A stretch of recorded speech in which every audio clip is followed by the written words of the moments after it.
In this video, I'll detail how to add Face ID in iPhone. So if you're using a Face ID iPhone and you want to add your Face ID so that each time you want to unlock your iPhone, you can just focus on your iPhone to use your face recognition or face lock to unlock your iPhone. So here, you got to know how you can easily put your face on your phone or on your iPhone to use it to unlock your iPhone.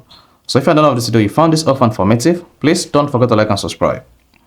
Now, to add Face ID in iPhone, all you just need to do is go to your iPhone settings. On the settings page, scroll down. Just keep scrolling to get to Face ID and passcode and click on that. Now here, you'll be prompted to type in your iPhone passcode. Then go ahead and do that. Once you typed in your iPhone passcode, scroll down. You should see Set up Face ID.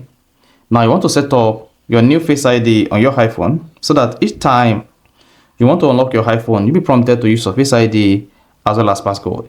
Now go ahead and click on Set up Face ID. Now you should see Face ID interface pops. Go ahead and click on Get Started. Now you want to focus on this frame like this. Then rotate your head 360 like this until it is complete and you see Face ID setup complete. Then on this page you see Use Face ID with a mask. You can just go ahead and put on your mask or click on Setup Later. Then once you select Setup Later, you should see Face ID is now set up. Click on Done. Then you should see your iPhone Face ID set up. Then when next you want to unlock your iPhone, like this, you can easily use your Face ID without using your passcode. So that is basically how to add Face ID in iPhone. So if you found this offer informative, please don't forget to like and subscribe.